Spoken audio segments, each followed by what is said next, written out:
What's happening, guys? Got the Umarex Gauntlet 30 cal right here. You know how we get down at Terminador Labs, we always try to improve on just make something good to something that's a lot better. So yeah, I'm super stoked that Umarex offered this G30 and then all the G2s, actually, because with the bigger air capacity and the higher pressure bottles, it's just awesome. But to have a G30, a 30 cal, throwing out over 100 foot-pounds in such an affordable package, like, you know, big props to them for putting that on the market for budget-orientated PCP guys, so we don't have to blow 2,000 or 3,000 bucks on a 30 cal. You know what I'm saying? I got this from Jackson Ballistics. I couldn't really find one because they're selling like hotcakes right now. So if you need one, just call up Jackson Ballistics. I'll put a link in the description, and they can source you out one. But yeah, and then some of the other things I noticed is, you know, on this stock, it kind of looks like it's got a 4-inch barrel band right here on the fore-end bottle cover. But then I noticed, like, it's not touching, you know, and it's just wiggling inside there. So this isn't really supporting the barrel shroud at all. And there's a barrel shroud here. There's a barrel band here, which has some O-rings in it, but it's still allowing the shroud to move inside of here. And then I just noticed, like, the bottle is, you know, you can just see a lot of movement between the bottle and the shroud. And then being that the barrel on this G30 is a full 28-inch barrel, to generate those foot-pounds and get the accuracy downrange with the longer barrel, which is awesome. You know, it's going to be putting out a pretty loud muzzle report. So, you know, a lot of guys will end up throwing a big LDC on this thing to hush it down, you know, like a Ronin or like a Shogun. So those are pretty heavy aluminum LDCs.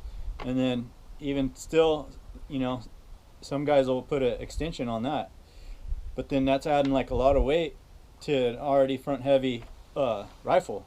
It's like slapping a dumbbell on the end of the muzzle when the barrel shroud's already moving around a lot. So how is that going to have an effect on the point of impact if you have a big old heavy dumbbell on the end of a barrel and barrel shroud?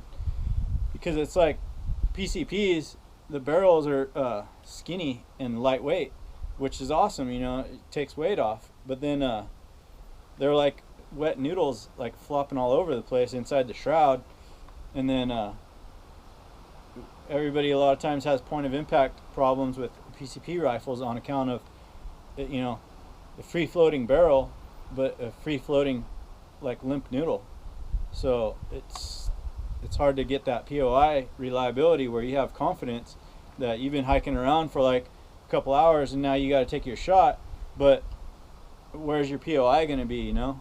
Is it going to be where you left it? So, like, I'll give you an example. Like on this powder burner, this is a TC Compass and 6.5 Creedmoor, and yeah, the barrel's free floating, but look how big the barrel is.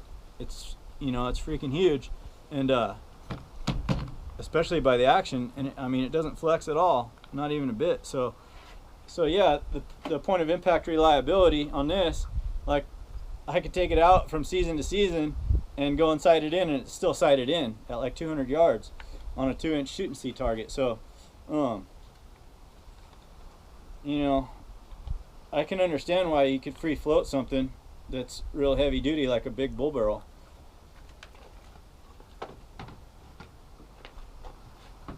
But then, like, take for example, this is one of my favorite rifles right here because it's very light.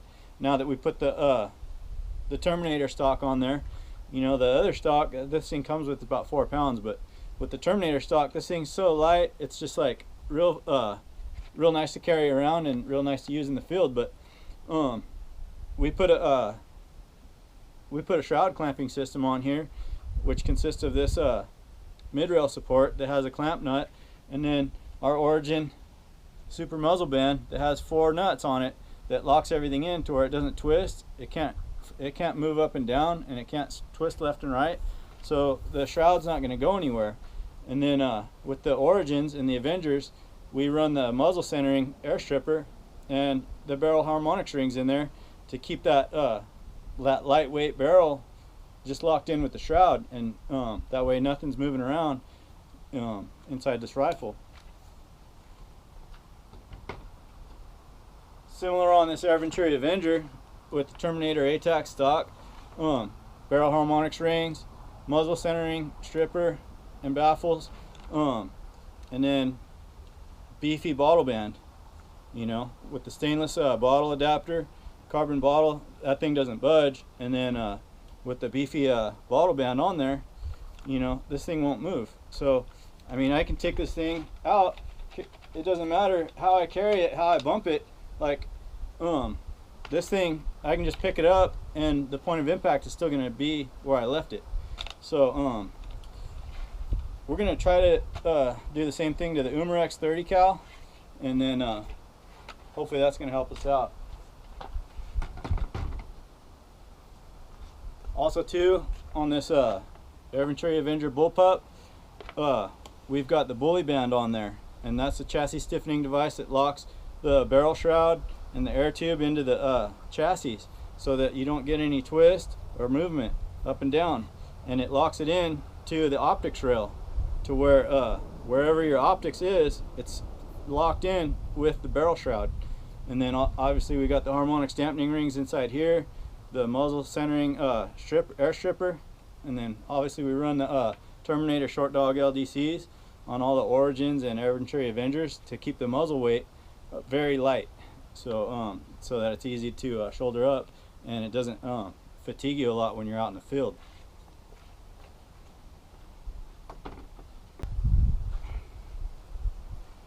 Then we got our Air Venturi Avenger Zombie Slayer Edition that we just built up in last week's video. This rifle's all brand new, everything on it, and then it's got the 420cc bottle, the external power plenum, and then we're running the Terminator Mega Band on there to lock everything in. So this is available for purchase on our eBay store, so check that out. And then yeah, you guys might have seen the build up that we did from the Umarex Gauntlet 1. I have two Umarex Gauntlet 1s. One of them's a 177 cal, and then this one here is a 25 cal. And yeah, the Umarex 1, the Gauntlet 1 stock's like 4 pounds. So these stocks right here are like 1.5 pounds. So we shaved tons of weight off the Umarex Gauntlet 1, and we locked in the barrel shroud, and then just made this thing a lot more usable and kind of adaptable. Different size shooters, length of pull, and then just different philosophy of uses. You know, you can just set this thing up any way you want it for whatever type of you know, hunt or any type of pesting job that you got to do. You can kind of like fine tune it accessory wise, since it takes all spec peripherals. So yeah, check that out if you got any Umarex Gauntlet 1s. Make the Gauntlet cool again with Terminator GTAC stock.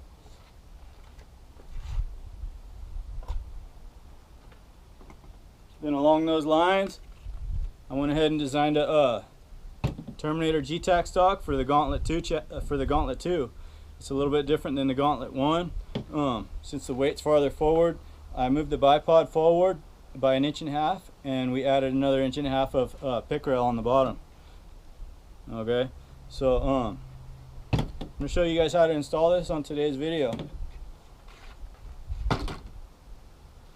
Alright, so first thing you want to do is make sure you don't got nothing in the breech. So point the rifle in a safe direction and just pop one off.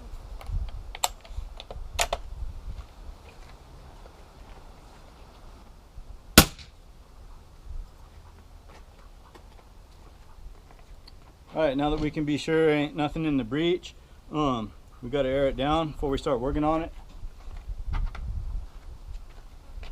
On the G30, the air bleed is right down here.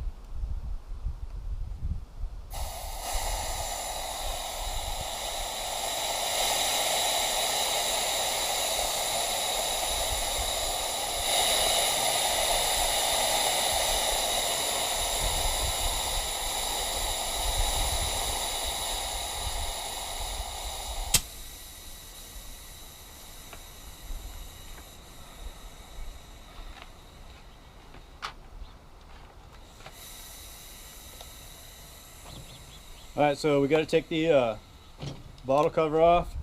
There's 3 screws.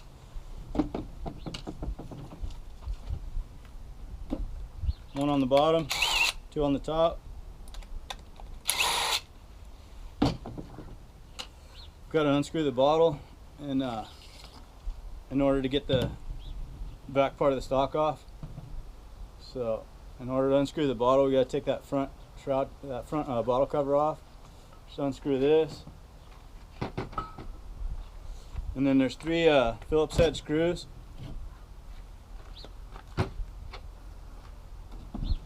Holding the main stock on to the action. One long one right on the bottom, and then 2 short ones sides.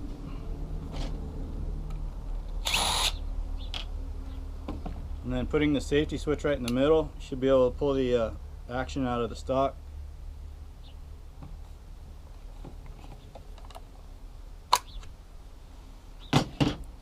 Alright, so that's what we have.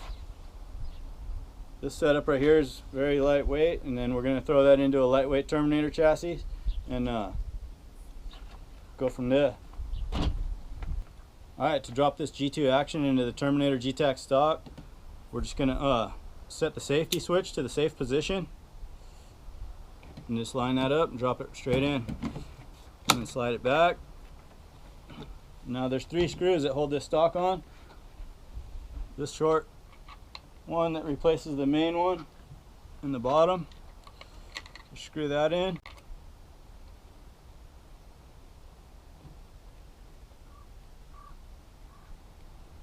Snug it up by hand. And then there's 2 M4 screws, one on each side in the OEM locations. Just get those threads started on each side before you snug them up.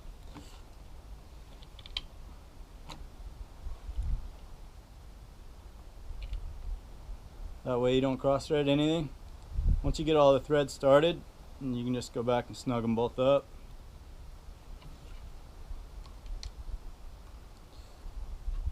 Now that you know they're going in smooth, but the holes line up pretty good. Alright, that's basically it, how it drops into the Terminator stock. It's a really easy and quick installation. Alright, now we're going to reinstall the bottle.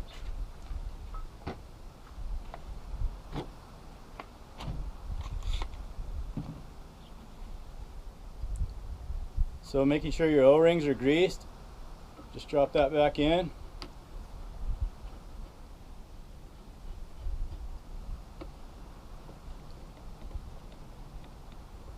Just screw it in and hand snug it all the way tight.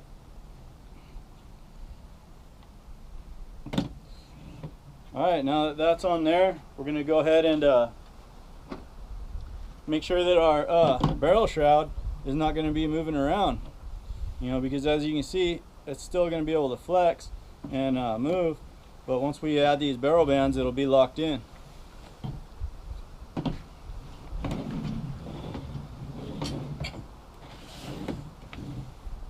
So these come with a half UNF thread cap on there, which is awesome. And we're going to pop that off so we can slide on these barrel bands a little easier.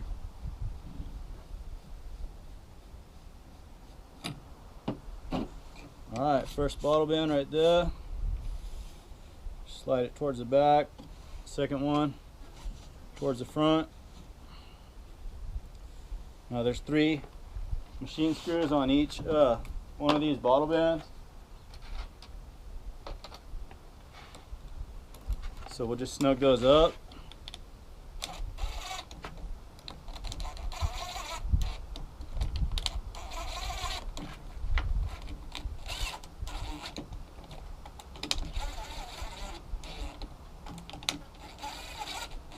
I got a feel for this because I build these every day, but you might want to just use hand tools to get the right torque on that plastic. But alright, so now that you got your 2 bottle bands on there, there's no way that the shroud can even budge, because there's 4 mounting points preventing it from shearing, like, and seesawing, you know, with the bottle, you know, because you have the breech, this barrel band, and then these two bottle bands that is going to prevent anything from tilting.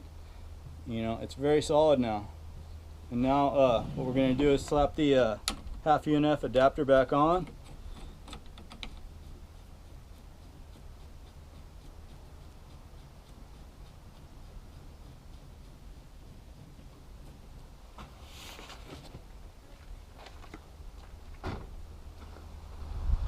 Now you guys have probably seen the short dog LDC already on the Avengers and the Gauntlet ones and the Umarex Origins, but this, when used with shroud baffles, is very efficient and very quiet.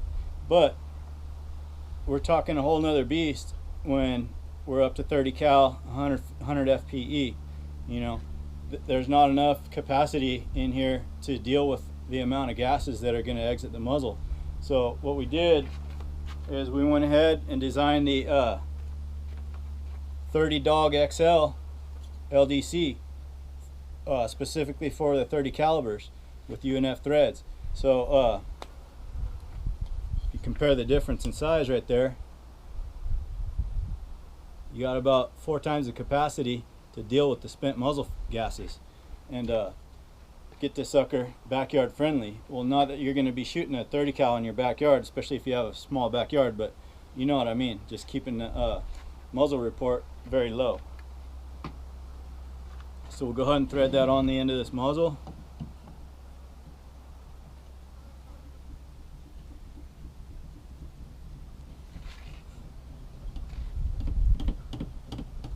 So far I've got about 1,000 rounds out of this LDC, and it's still working flawlessly.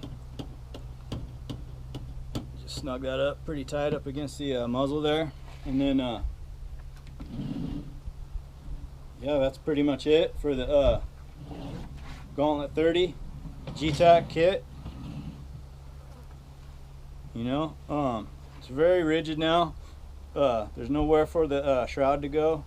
You can trust your point of impact is going to stay where you set it when you're you know, leaving it on the bench, and then some quarry shows up, you know, from your little sniper hide at home, or if you're just taking it out to the permission and you throw it in your truck and you just don't want to have to sight in again once you get to the permission, you know, because obviously if you start shooting and resighting in, once you get to your destination, you're going to be making a disturbance, and then you could probably spook the quarry that you're after by just doing a resight in. So with this way, you shouldn't have to do a resight in. It should be still spot on where you left it. And you know, I have a couple examples of using this where I hadn't touched the rifle for a couple days. You know, I'd just been leaning against the wall, and then I grabbed it because I spotted some quarry at the farm in the yard, and I just grabbed the 30 and sniped him out, you know.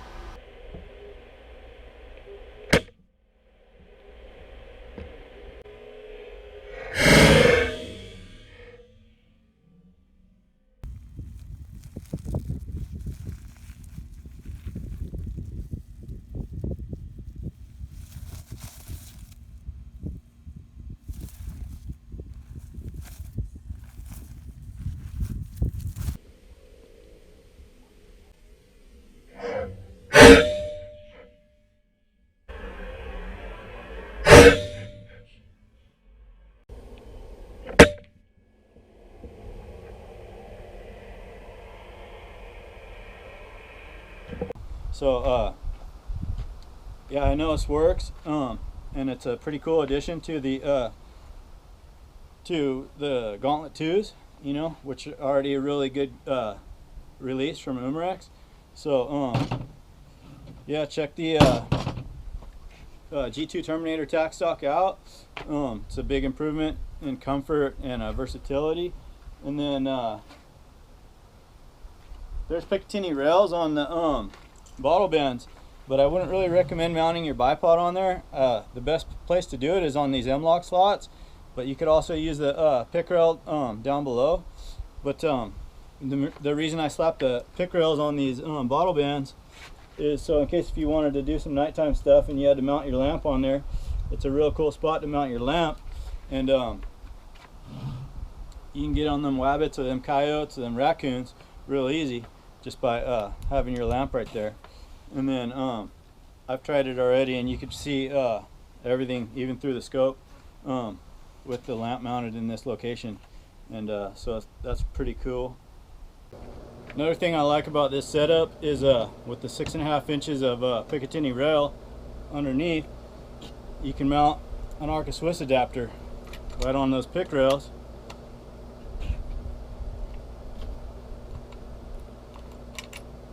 So if you need to look out over a field or whatever and run this this big beast off of a tripod, then you can just throw your Arca Swiss adapter right on there and then set it up on a tripod like this tripod that I have from Predator Tactics.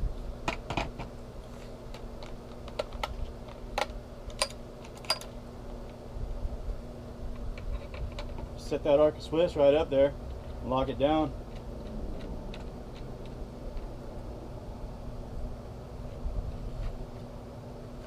Then you're ready to go.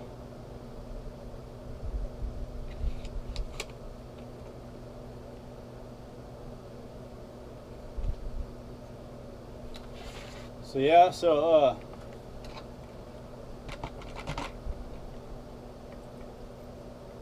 yeah, there you have it.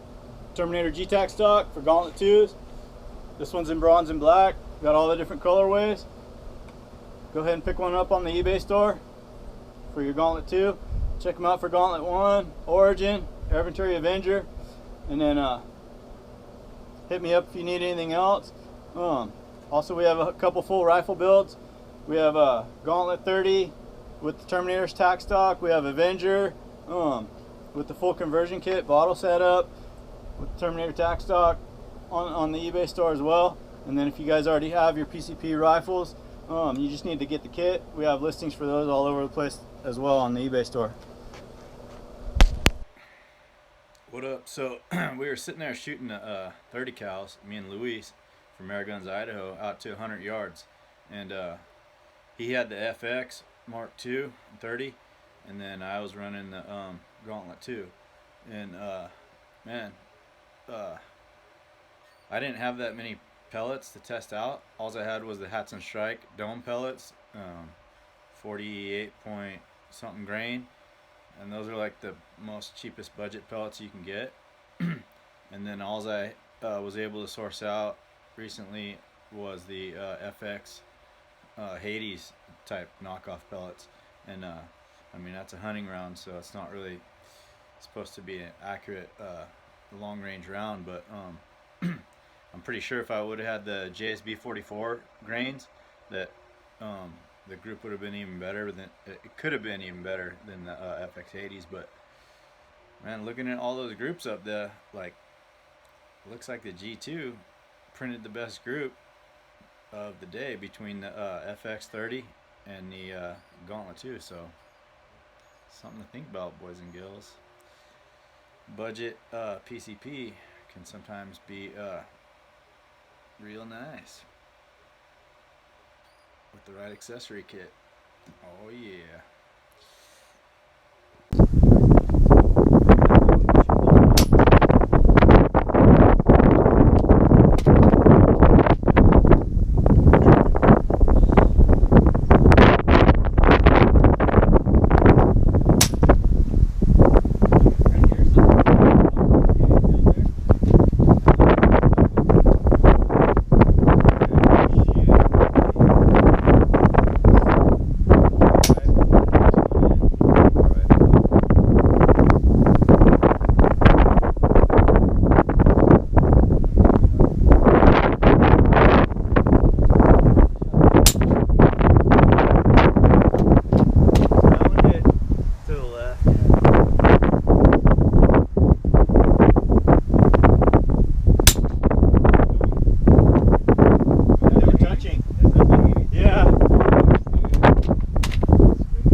Yeah, these come out better.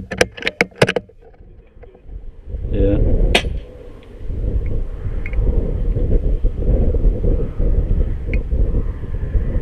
Yeah, that's good. Yeah.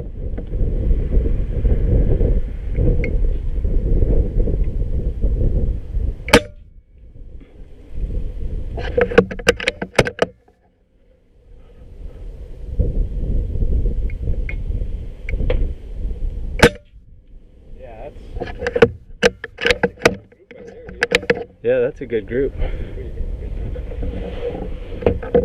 So as you can see by these groups, the one I was shooting from the Gauntlet 2, I got like 5 in this cluster, and then 2 that were a little bit off, but it was definitely, I mean, real windy. But yeah, did good. Looking forward to getting some JSB 44s and see what we can do in calm conditions. Gonna be sick.